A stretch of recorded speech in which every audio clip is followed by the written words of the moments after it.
Assalamualaikum warahmatullahi wabarakatuh. Perkenalkan, nama saya Karimah, angkatan 12, kelompok 4, NDH 40. Jabatan saya sebagai bidan terampil di Puskesmas Sungai Durian. Adapun tugas individu agenda 1 dengan pengapu materi Dr. Jainal Fanani M.Ed. Tugas jabatan fungsional bidan terampil Peraturan Menteri Negara Pendayagunaan Aparatur Negara dan Reformasi Birokrasi Nomor 36 Tahun 2019 Pasal 8. Tugas jabatan fungsional bidan terampil yaitu melakukan pengkajian, pemeriksaan, perencanaan, fasilitas, pencegahan, pelaksanaan.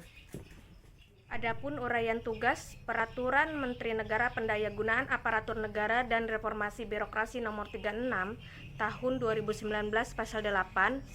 Melakukan pengkajian pada ibu hamil fisiologis. 2. Melakukan pemeriksaan laboratorium sederhana pada pelayanan kebidanan.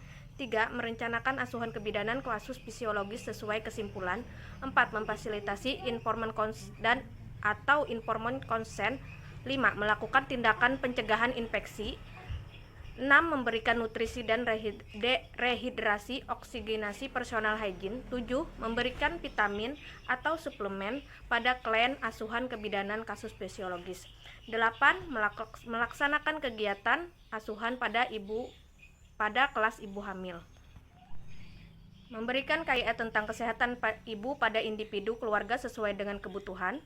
Melakukan asuhan kala 1 persalinan, melakukan asuhan kala 2 persalinan, melakukan asuhan kala 4 persalinan, melakukan pengkajian pada asuhan kala 3 persalinan, melakukan asuhan kebidanan masa nipas 6 jam KF1, melakukan asuhan kebidanan masa nipas hari ke-4-28 pasca persalinan KF2, melakukan asuhan kebidanan masa nipas hari ke-29-42 KF3, melakukan asuhan kebidanan pada gangguan psikologis ringan dengan pendampingan, melakukan fasilitas inisiasi menyusui dini IMD persalinan normal, melakukan asuhan bayi baru lahir normal, melakukan penanganan awal kegawat daruratan pada bayi berat lahir rendah BBLR, memberikan komunikasi informasi dan edukasi tentang kesehatan anak pada individu atau keluarga sesuai kebutuhan, melakukan pelayanan keluarga berencana KB, oral, dan kondom, memberikan komunikasi informasi dan edukasi KIE tentang kesehatan reproduksi perempuan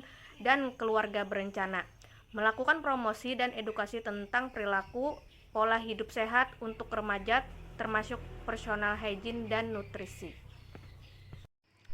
Selanjutnya, melakukan pendataan sasaran pada individu, WUS, PUS, keluarga berencana, ibu hamil, ibu nipas, ibu menyusui, dan balita di wilayah kerja puskesmas, dan melalui kunjungan rumah. Melakukan tabulasi sasaran pada individu, WUS, PUS, keluarga berencana, ibu hamil, ibu nipas, ibu menyusui, bayi, dan balita. Mengikuti pelaksanaan kegiatan survei mawas diri SMD atau musyawarah masyarakat desa MMD.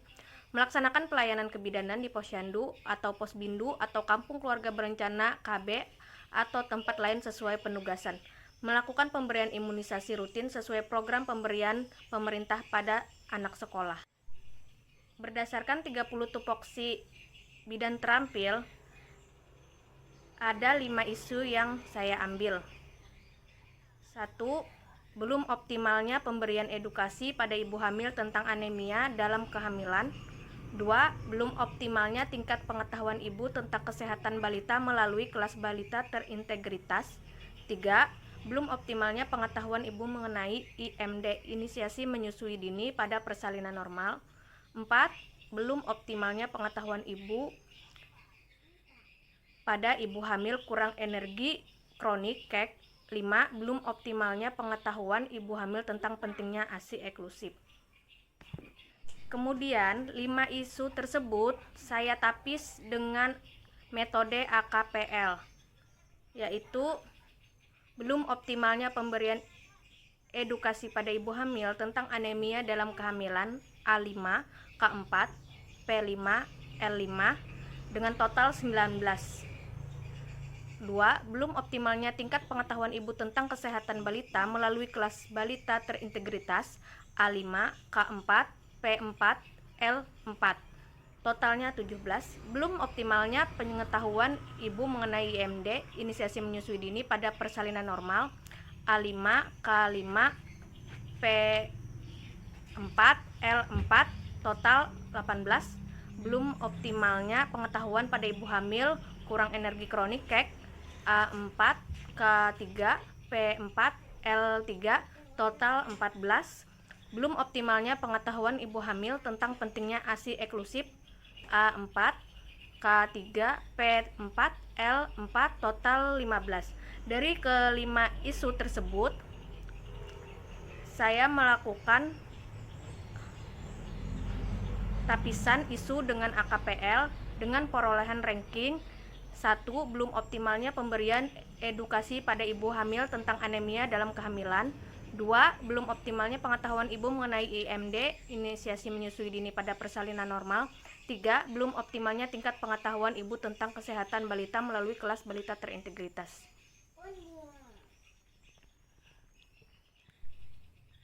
Dari 5 isu yang saya dapatkan, kemudian saya ambil 3 isu tertinggi dan saya analisis isu tersebut dengan metode USG. 1. Belum optimalnya pemberian edukasi pada ibu hamil tentang anemia dalam kehamilan. 2. Belum optimalnya pengetahuan ibu mengenai IMD, inisiasi menyusui dini, pada persalinan normal.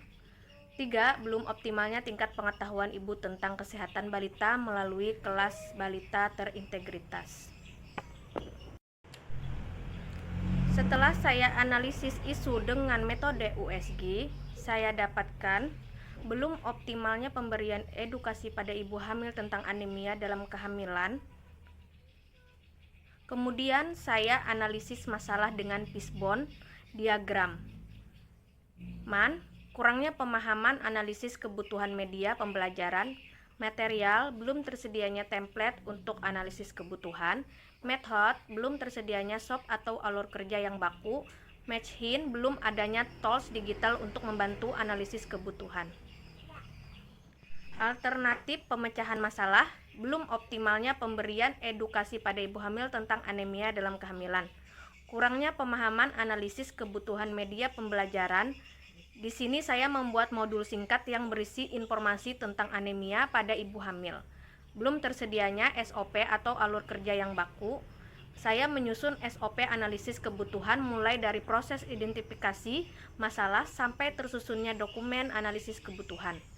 Belum tersedianya template untuk analisis kebutuhan. Di sini saya membuat media informatif berupa leaflet, lembar balik, dan banner tentang anemia dalam kehamilan. Belum adanya tools digital untuk membantu analisis kebutuhan. Melakukan digitalisasi dengan memanfaatkan tools sederhana seperti Google Form. Terima kasih.